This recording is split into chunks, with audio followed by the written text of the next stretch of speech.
A troca de Nízia Trindade por Alexandre Padilha no comando do Ministério da Saúde fez com que um raro fenômeno aparecesse novamente no Brasil: o governo Lula provando do próprio veneno. Como o maior representante da esquerda no Brasil, o PT usa e abusa da estratégia de criar rótulos negativos para reforçar as suas narrativas. Qualquer adversário político é chamado por eles de fascista, mesmo que eles sequer saibam explicar o significado desse termo. Quando eles criticam uma adversária mulher, é apenas uma crítica. Mas quando uma mulher de esquerda é criticada, aí é um caso de misoginia. O mesmo se repete em outros casos. Se um negro de esquerda é criticado, é racismo. Se um homossexual de esquerda é criticado, é homofobia, independentemente de qual seja o teor da crítica. Quando uma decisão significativa afeta a esquerda, mesmo que siga fielmente os princípios descritos na Constituição Federal, como foi o caso do impeachment de Dilma Rousseff, isso é chamado por eles de golpe. Quando decisões ilegais e imorais afetam adversários políticos, eles dizem que é para defender a democracia. Só que a decisão de Lula de demitir Nízia Trindade do cargo de ministra da Saúde e de nomear Alexandre Padilha para o seu lugar fez com que a velha estratégia dos rótulos se voltasse justamente contra o governo petista. Na cerimônia de posse de Padilha na saúde e de Gleisi Hoffmann nas relações institucionais, Nízia Trindade discursou e, durante a sua fala, afirmou ter sido vítima de uma campanha sistemática e misógina. Não posso esquecer que durante os 25 meses em que fui ministra, uma campanha sistemática e misógina ocorreu de desvalorização do meu trabalho, da minha capacidade e da minha idoneidade. Só que essa rotulação não ficou apenas no discurso dela. Os pseudojornalistas militantes da Globo News resolveram abraçar a causa e reforçar as acusações da ex-ministra. A ministra Nízia tem razão. Porque ela de fato foi vítima de um ataque, ela apanhou muito desde o começo. Primeiro, ela apanhava porque o Centrão queria o cargo dela, e depois porque o PT queria o cargo dela. Então, isso aí não foi colocado na conta dele. Eu acho que teve 2 pesos e 2 medidas. Tudo que deu de errado no Ministério da Saúde foi colocado na conta dela. Tá bom, Miriam Leitão falar em 2 pesos e 2 medidas é o cúmulo da hipocrisia. Mas ela não foi a única ali dentro a abraçar esse discurso. Foi o que atirou do Ministério. E essa sua observação é perfeita, né? O ministro homem cometeu uma série de equívocos, isso era sabido, todos nós sabíamos que havia um desentendimento ali.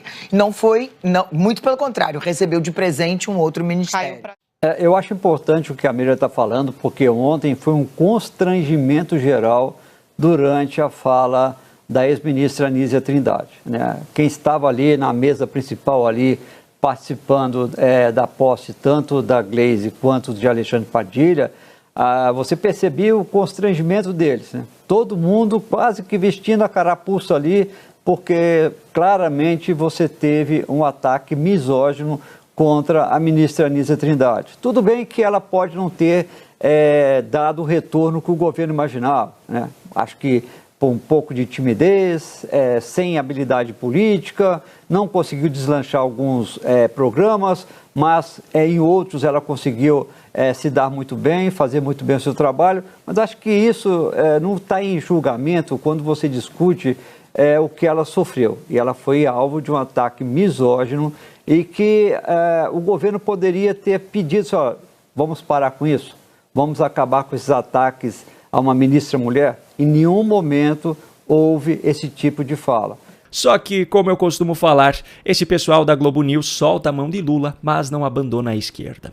Diante da clara previsão de fracasso das poucas medidas anunciadas pelo governo Lula na tentativa de reduzir o preço dos alimentos, a militância travestida de jornalismo já deu um jeito de arrumar um culpado para a manutenção dos preços elevados. Se o dólar continuar alto no Brasil, a busca do governo para reduzir os preços dos alimentos e de outros produtos vai acabar sendo um pouco minorada, né? Você não vai ter aquele impacto que era esperado, exatamente por causa de um dólar mais alto.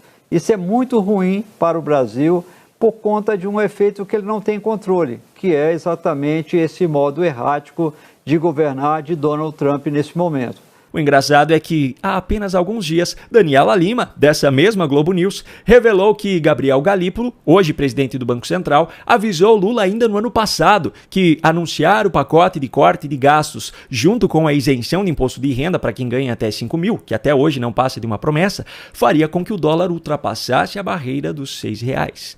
Segundo Daniela Lima, mesmo alertado, Lula bateu o pé e disse que essa era uma decisão política. Gente, quando o Haddad está perdido já ali, ficou claro que ia ser derrotado e que ia ter esse formato, um anúncio conjunto, ele diz, gente, eu preciso despachar sós com o presidente. E as pessoas saem. Ele pede só para Gabriel Galípolo ficar. E aí Fernando Haddad diz, você, Galípolo, tem a obrigação de dizer ao presidente, segundo foi relatado por quem foi tentar entender o que ele queria com o Lula sozinho depois de ter sido derrotado. Galípolo, você vai ser presidente do Banco Central por 4 anos. Você tem a obrigação de dizer para o presidente da República o que é que vai acontecer se ele fizer o anúncio dessa forma. E o Galípolo disse, presidente, o dólar vai estourar a barreira dos R$6. Lula disse, isso é uma decisão política. Fincou o pé. Curioso, não é mesmo? A responsabilidade sobre a desvalorização da nossa moeda em relação ao dólar pula de mão em mão de acordo com aquilo que for mais conveniente naquele momento. E ainda tem gente que chama isso de jornalismo.